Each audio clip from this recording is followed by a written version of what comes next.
नमस्ते दोस्तों। जैसा कि आप लोग जानते हैं, मैं हर मंगलवार की रात एक डरावनी कहानी लेकर आता हूँ ताकि आप लोग डर के मारे अपने कंबल में घुस जाएं। विराट नगर सरकारी अस्पताल शहर से कुछ दूरी पर स्थित है। यह पुराना अस्पताल आजादी से पहले बना था। इमारतें पीली दीवारों और टूटे फूटे छज्जों से ढकी थीं। अस्पताल के पीछे था कायागृह, एक अलग थलग कमरा।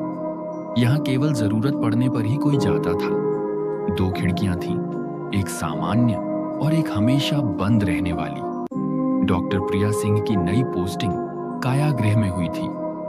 उम्र 32 साल, फॉरेंसिक स्पेशलिस्ट, दृढ़ और आत्मविश्वासी किशन। कायागृह का सहायक था, 30 साल से वहीं काम कर रहा था। उसकी आंखों में अनुभव साफ झलकता था। दूसरा सहायक था समीर, और अस्पताल के प्रमुख अधीक्षक वर्मा सख्त थे लेकिन संवेदनशील। किशन ने प्रिया से कहा, बाकी 3 खिड़कियां आप खोल सकती हैं, लेकिन चौथी खिड़की को कभी मत छूना।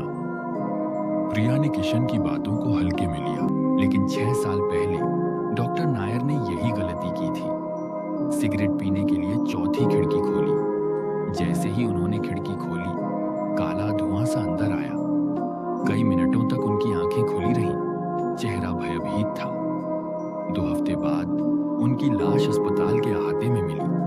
प्रिया रोज की तरह ड्यूटी करती, रिपोर्ट बनाती और घर लौटती। एक दिन पोस्टमार्टम के लिए जगह कम पड़ गई। अनजाने में उसने टेबल चौथी खिड़की के सामने रख दी।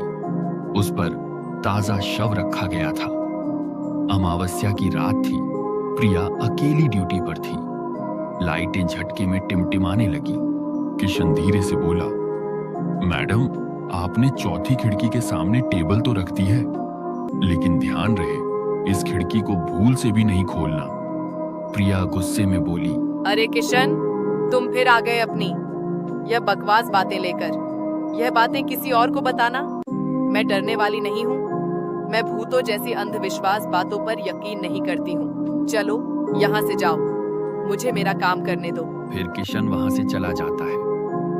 रात के करीब 2 बजे थे। कायागृह में खड़खड़ाहट सुनाई दी, जैसे कोई खिड़की पर उंगलियां रगड़ रहा हो। प्रिया ने देखा, चौथी खिड़की की लोहे की सलाखें धीरे धीरे मुड़ रही थी। उसके सामने सिर्फ घनी धुंध और पीली रोशनी थी।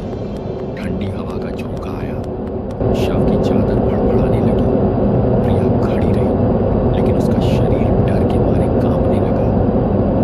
प्रिया ने पहली बार डर महसूस किया। फिर प्रिया ने किशन से अपने व्यवहार के ऊपर माफी मांगी और चौथी खिड़की की पूरी सच्चाई बताने को कहा। किशन ने बताया कि डॉक्टर नायर याद है, उन्होंने गलती की और 2 हफ्ते बाद उनकी लाश मिली। नर्स नीलिमा ने भी कई अजीब घटनाएं देखी थीं।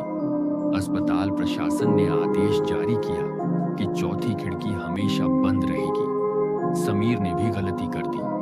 उसने पूरे अस्पताल की सफाई करने के बाद उसे खिड़की की सफाई करने के लिए चला गया। जैसे ही उसने सफाई की झाड़ू जैसे ही खिड़की से लगाए, उसे जोर से करंट लगा और रात 2 बजे कायागृह से चीख गूंजी। नीलिमा दौड़ी, देखा समीर फर्श पर पड़ा था, आंखें खुली और चेहरा भयभीत। खिड़की की ओर देखा तो लाल साड़ी में कोई औरत जैसी आकृति खड़ी थी। चेहरा धुंध में छुपा था और अगले ही पल गायब हो गई। प्रिया ने तय किया कि इस रहस्य को पूरा सुलझाना होगा। उसने अधीक्षक वर्मा की मदद से साधु कैलाशानंद बुलाए। लाल चंदन की रेखाएं, भस्म और मंत्रोच्चार की तैयारी हुई। रात 3 बजे खिड़की अपने आप खड़कने लगी। ठंडी हवा कायागृह में भर गई। परछाई धीरे धीरे प्रकट हुई। उसने अपना नाम अंजलि बताया और बोली, मैं इंतजार करती रही, अब मुझे न्याय मिलेगा, लेकिन मुझे न्याय नहीं मिला। प्रिया बोली, मैं तुझे न्याय दिलवाऊंगी। प्रिया ने अंतिम संस्कार की व्यवस्था की। अंजलि की अस्थियों को विधि पूर्वक विसर्जित किया गया। अब उस खिड़की को कोई भी खोल सकता था। अब अंजलि की आत्मा को शांति मिल गई थी।